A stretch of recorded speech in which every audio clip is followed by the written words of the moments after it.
नमस्कार, जी न्यूज़ पर आपके साथ मैं अदिति त्यागी हूँ। स्वामी विवेकानंद ने 1893 में यानी करीब 128 साल पहले कट्टरता को मानव सभ्यता के लिए सबसे बड़ा खतरा बताया था। अफगानिस्तान में तालिबान की वापसी के साथ एक बार फिर से बहस छिड़ी है कट्टरता को लेकर, और हैरानी इस बात को लेकर होती है कि भारत में तो आप इस तरह की आवाज़ें भी सुनते हैं जो ये कहती हैं कि हिंदुत्व और तालिबान एक बराबर है।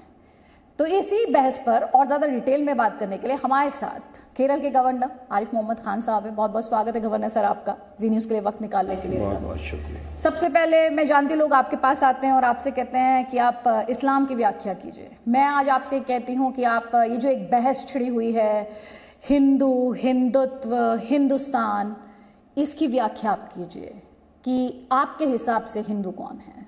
मैं जो मानता हूँ मैं वो हूँ। आपको मुझे नाम देने का कोई अधिकार नहीं। आप जो हैं वो आप हैं, मुझे नाम देने का कोई अधिकार नहीं। इसीलिए मैं तो एक ज़माने से उन लोगों के ख़िलाफ़ आवाज़ उठाता रहा हूँ जो दूसरों के आस्था को लेकर उनके बारे में फ़ैसला करते हैं। मैं तो मेरे ख़िलाफ़ खुद इतने फतवे दिए गए हैं तो मैं तो उसके सख्त खिलाफ़ हूँ। मैं आपसे बिल्कुल वो सवाल पूछूंगी जो एक आम जन के जहन में है और जो वो एक डिस्कोर्स सुनते और समझते हैं। बहुत से लोग ऐसे हैं जो भारत को, जिन्हें हिंदुस्तान कहने से परहेज़ है, वो कहते हैं कि भारत को आप हिंदुस्तान नहीं कह सकते, या जो लोग हिंदुत्व की तुलना इस वक्त तालिबान से कर रहे हैं। हमारे ऋषियों ने आज से 5000 साल से ज़्यादा पहले उन्होंने माना कि जानवरों में भी आत्मा है, उन्होंने माना कि पेड़ पौधों में भी आत्मा है। तो हमारी जीवन शैली परिभाषित होती थी आत्मा से। अब समस्या हमारी क्या हुई कि विदेशी शासन के बीच में उनके दिमाग में जो बात थी वो थी कि किसी व्यक्ति की पहचान, उसको परिभाषित करने के लिए मुख्य आधार उसकी जो आस्था है या आस्था और श्रद्धा को व्यक्त करने का तरीका है वो है। लिहाजा उन्होंने सनातन, शायद उन्हें मुश्किल शब्द लगता होगा, उन्होंने उसको हिंदू नाम दिया, लेकिन हिंदू उन्होंने कहा जीवन शैली के तौर पे नहीं, बल्कि जो जीवन शैली है वो व्यापक अर्थ है। और उन्होंने जिस शब्दों में जिन अर्थों में उसका प्रयोग किया वो संकुचित है। संकुचित क्या कि जैसे जिस तरह दूसरी व्यवस्थाएं हैं उसी तरह से उन्होंने एक ये शब्द हिंदू प्रयोग किया एक धार्मिक या एक पंथ से संबद्ध रखने वाले लोगों के लिए, लेकिन ये वास्तविकता को नहीं दर्शाता था। लंबे समय तक शासन चलने के कारण आम भारतीयों ने इसको स्वीकार कर लिया, लेकिन जो विचारक थे उनको ये चीज़ परेशान करती थी। और इसमें मैं आपको बताऊं, हिंदुत्व तो बात को आता है। पहले हमारी संविधान सभा में हिंदू की डेफिनेशन में सिख, बुद्ध और जैन को शामिल किया गया सामाजिक सुधार की दृष्टि से। तो एक बात पक्की हो मान ली संविधान सभा ने कि जिसे हिंदू कहते हैं उसमें आस्था की विभिन्नता के लिए पूरी, वहां किसी को काफिर नहीं बनाया जाता। अब आप उनसे क्या कहेंगे जो आपने कहा कि उस संकुचित हिंदू को संकुचित परिभाषा से निकाल के उसके व्यापक और मोर मीनिंगफुल सनातनी परिभाषा के साथ जोड़ने की कोशिश, जो तालिबान से हिंदुत्व को जोड़ते हैं? हमारे देश में आज़ादी है। कोई जिस तरह आपको समझदारी की बात करने की आज़ादी है, इसी तरह आपको बेसमझी की बात करने की भी आज़ादी है। जब तालिबान आते हैं आप किसकी तुलना करेंगे? जब तालिबान आते हैं तो एक माँ अपने 4-5 महीने के बच्चे को तारों के पीछे से उछाल के विदेशी सैनिकों की गोद में फेंक रही है कि मुझे तो मरना है, कम से कम मेरे बच्चे को बचा लो। अब ये तो इन लोगों के साथ जो इस तरह की तुलना करते हैं, सिर्फ या तो हम ये कह सकते हैं कि उनका पॉलिटिकल एजेंडा इतना बड़ा है कि वो हर चीज़ को अपने मकसद के लिए इस्तेमाल करना चाहते हैं। दावा किया जा रहा है कि अफ़गानिस्तान में क्रांति आई है, दावा किया जा रहा है आज़ादी आई है। आज़ादी जब आती है ना तो लोग सड़कों पे निकल के खुशी मनाते हैं। सड़कों पे बंदूकें लेके नहीं घूमते हैं आज़ादी लाने वाले। हमेशा तालिबान की तरफ से कहा गया कि हम शरिया लॉ में जितनी गुंजाइश है उतनी आज़ादी हम महिलाओं को देंगे। शरिया लॉ में महिलाओं के लिए आज़ादी की कितनी गुंजाइश है, मैं आपसे समझना चाहती हूँ। ये बात तो सही है कि मुस्लिम कानून में जिसको शरिया कहा जाता है उसमें बहुत सी ऐसी बातें हैं कि जहाँ महिलाओं को उनके अधिकारों से वंचित किया गया, लेकिन जो धर्म ग्रंथ है कुरान जो है वो इंसानों के लिखे हुए कानूनों को शरिया नहीं कहता, वो अपने आप को शरिया कहता है। वो मतलब ये जिन मैंने इसीलिए कहा, मुझे नहीं पता ये किन अर्थों में उस शब्द का प्रयोग कर रहे हैं। कुरान तो अपने आप को शरीयत कहता है और कुरान की आयत है जो बिल्कुल साफ है, मर्द और औरत दोनों के, औरतों के अधिकार उसी तरह हैं जिस तरह मर्दों के अधिकार उन पर हैं।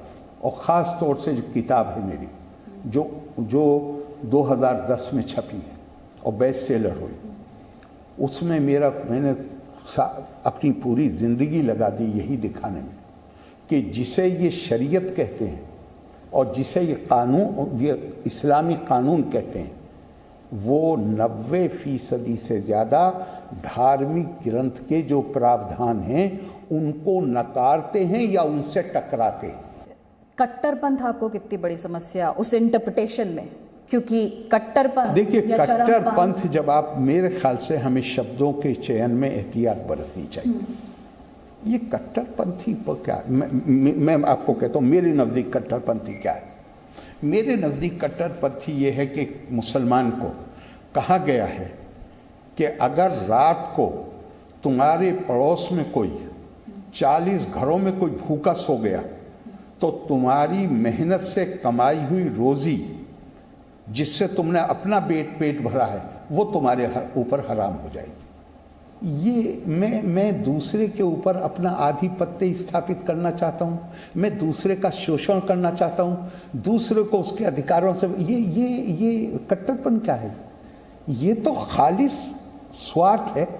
ये कट्टरता कहाँ से हो गई कि मैं दूसरों के ऊपर अपना आधिपत्य, अपना डोमिनेंस एस्टेब्लिश करना चाहता हूँ, महिलाओं के ऊपर अपना डोमिनेंस एस्टेब्लिश करना चाहता हूँ। मैं लोगों को, अरे खुदा का कानून है तो खुदा खुद सज़ा दे देगा, तुम कौन हो सज़ा देने वाले खुदा के कानून पे?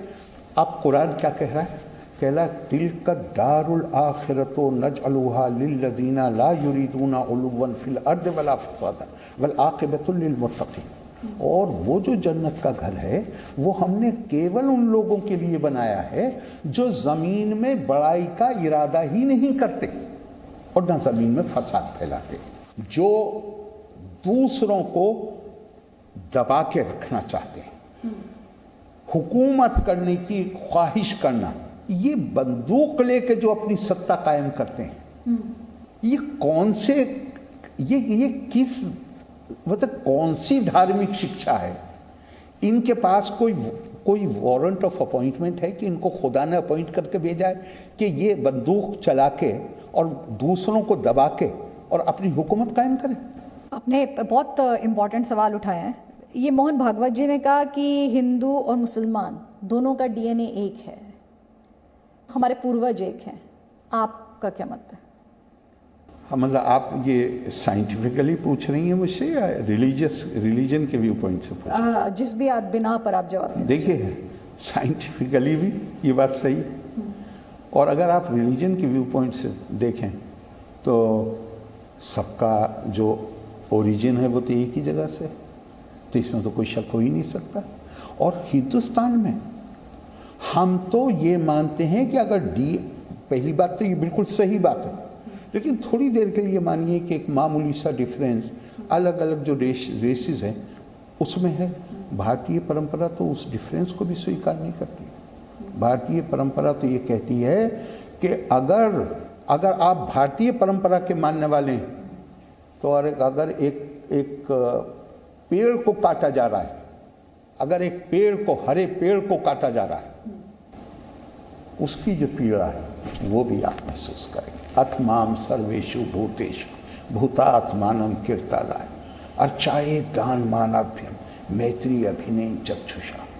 मोहन भागवत जी के स्टेटमेंट पर भी चीख पुकार करने वाले बहुत सारे लोग थे जिन्होंने कहा आपने कैसे ये बोल दिया और कैसे ऐसा कर दिया, और फिर ये एक नैरेटिव चला रहा है कि मुसलमान सेफ नहीं है। मैं रोज़ इस तरह के डिबेट्स और डिस्कशंस में पैनलिस्ट आते हैं जो आकर कहते हैं कि मुसलमानों की लिंचिंग हो रही है, मुसलमान असुरक्षित हैं, हर दूसरे तीसरे दिन इस देश में संविधान और लोकतंत्र खतरे में रहते हैं, जबकि उतना ही बड़ा सच ये भी है कि हिंदुओं की भी लिंचिंग हो रही है, लेकिन वो उन्हें सूट नहीं करता। ऐसे लोग, मेरा मानना है कि कोई भी अपराध हो उसको इस दृष्टि से नहीं देखा जा सकता कि जिसकी लिंचिंग हुई या जिसके साथ ज्यादती हुई उसका संबंध किस समुदाय से। ये जैसे ही आप ये देखते हैं, आप अपराध की गंभीरता पर प्रश्न चिन्ह लगा देते हैं। ये लोग जो ये समझते हैं, जो रोज़ाना ये सांप्रदायिक जुबान इस्तेमाल करके ये इसको इनकी समझ में बात नहीं आती कि ये दरअसल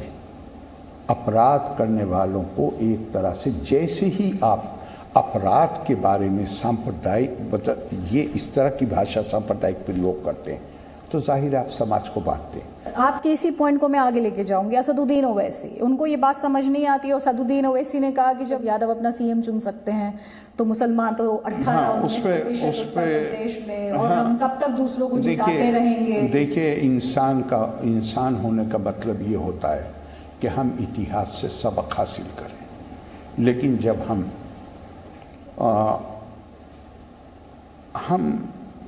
ज़रा दूसरा एटीट्यूड अपनाते हैं तो क्या होता है, अपनी विरासत को, वो चाहे जैसी उसको उसको आगे बढ़ाना है। हम उनकी विरासत, मैं नाम नहीं लेता हूँ किसी को, लेकिन कुछ लोग हैं, उनकी विरासत क्या है?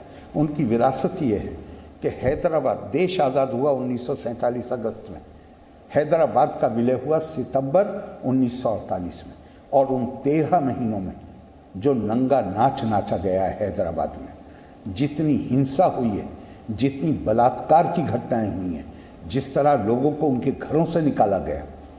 आज मैं एक टीवी डिबेट में एक साहब को सुन रहा, वो कह रहे हैं कि साहब हमारा उससे कोई ताल्लुक़ नहीं। अरे भैया, दारुस्सलाम जो हैदराबाद में अरबों अरबों की प्रॉपर्टी है, वो रज़ाकार और MIM, उस वक्त की MIM की प्रॉपर्टी थी जो कस्टोडियन के कब्जे में थी। ये उनके उत्तराधिकारी बनकर इनको वो property milli.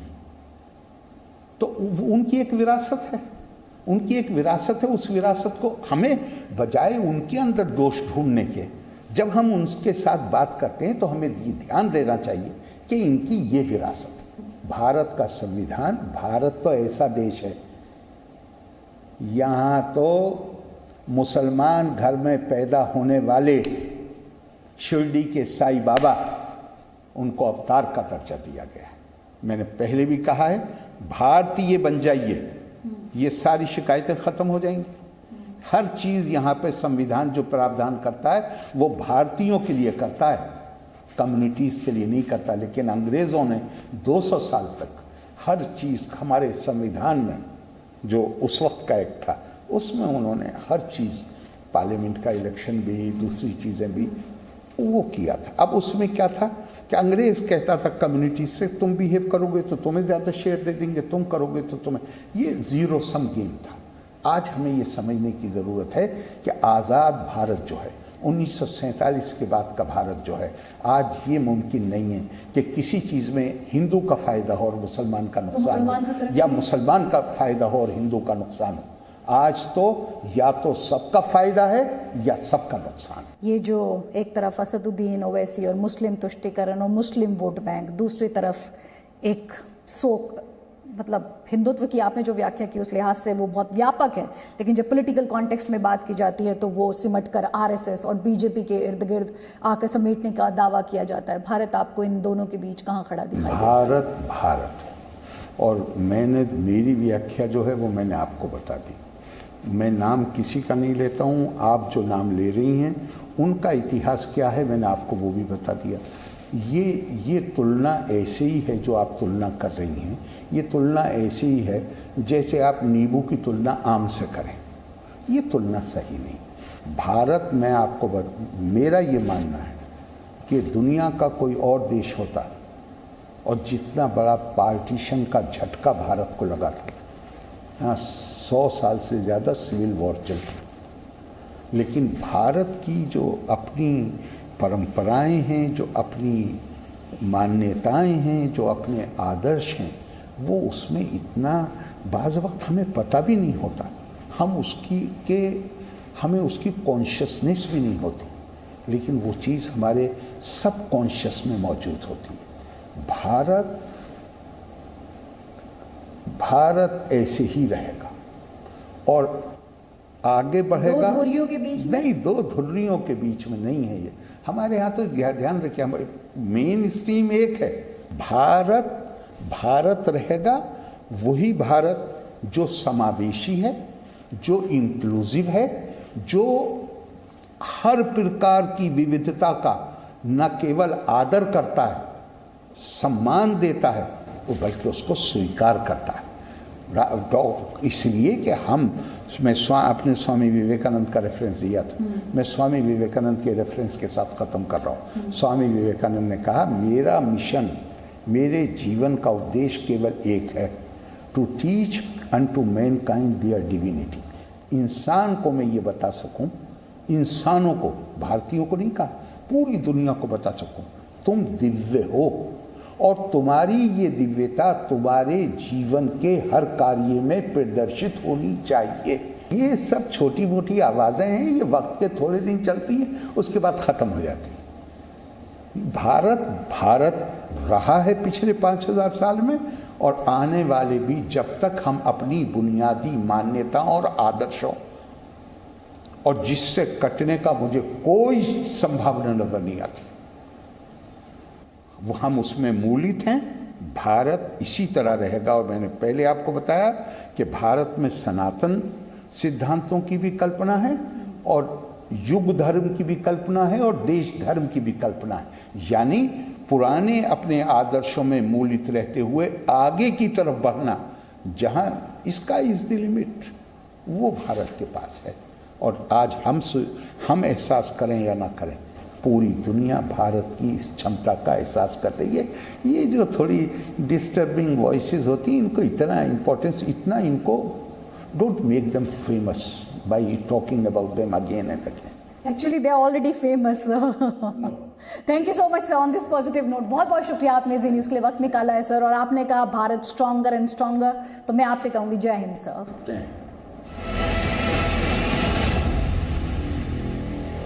Presenting B News app, available on Google Play and App Store. Download it now.